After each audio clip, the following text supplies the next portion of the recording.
Je suis en compagnie de Mme Marie Denoncourt, qui est une amie de la victime de la fin de semaine dernière, suite à ces incidents qui ont fait donc une victime ici à Rimouski, un meurtre. Madame Denoncourt, bonjour. Bonjour. Ce matin, vous avez pris une décision fort importante dans ce dossier-là. Vous connaissiez très bien Martine Giguère, cette victime. Oui, je connaissais Martine, je suis une amie proche et on se plaisait à dire elle se plaisait à dire que j'étais sa maman adoptive et moi ma fille adoptive. Alors oui, s'est créé entre nous un lien quasiment de mère-fille.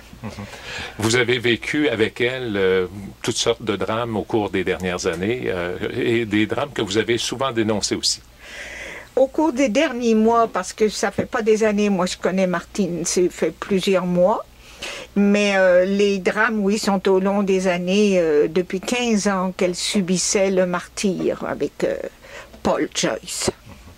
Et ce qui vous amène aujourd'hui à vouloir sensibiliser les médias, les hommes politiques, c'est souvent des refus dans les plaintes que vous aviez logées auprès des policiers.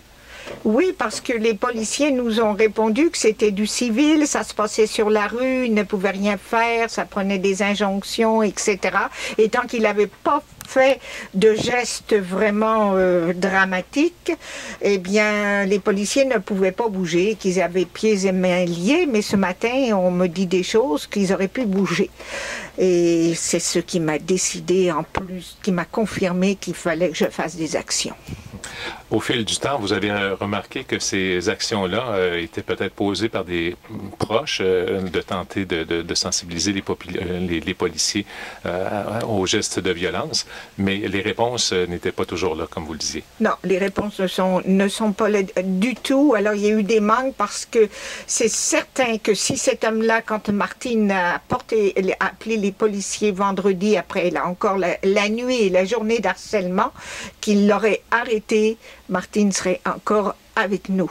Alors c'est pour ça que moi j'ai décidé c'est le temps des élections, j'ai décidé de descendre dans la rue, de monter des manifestations, de bouger. J'ai des organismes en arrière de moi, dont le bureau du sénateur Bienvenu à Ottawa. Ici j'ai Madame Villeneuve conjointement avec moi, j'ai Madame Kathleen de la Maison La Débrouille, il y a Thérèse Sagna aussi à Matane qui est dans regroupement de femmes et beaucoup d'autres endroits parce que tout rentre en même temps. Où je déplore, c'est que quand ces hommes-là font des choses dramatiques de même, tout de suite, on les couvre avec « Ah, il a une maladie psychiatrique. Ah, » Faux. C'était un homme extrêmement machiavélique et tout était calculé. Je peux vous dire, il y a énormément de choses pour vous compter là-dessus, mais naturellement, je pense qu'on va manquer de temps. Et il ne faut pas que ça passe avec couvert par la psychiatrie, parce que c'était vraiment calculé.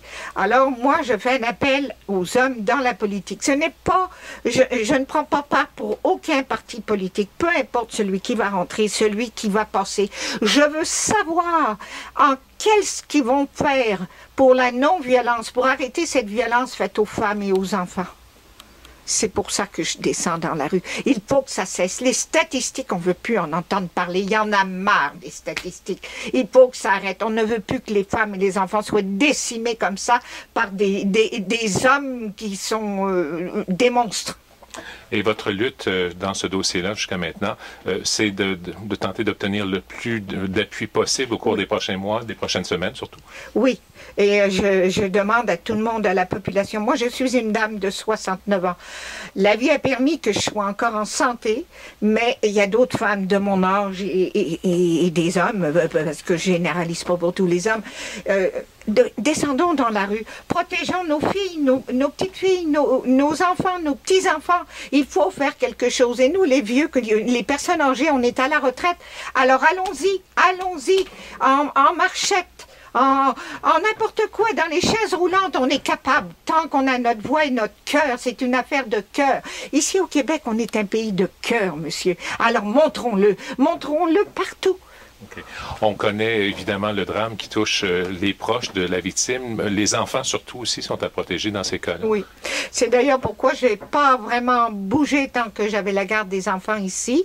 Mais là, d'un commun accord avec la famille, avec les sœurs de Martine, les enfants sont bien avec eux autres. Moi, j'ai décidé de faire ce qu'il y avait à faire. Voilà. Madame Deloncourt, je vous remercie. Bonne chance, bon succès dans votre démarche. Merci. Avec l'appui des médias, je crois que nous pouvons changer les choses. Nous pouvons changer les événements. Voilà. Merci. Merci.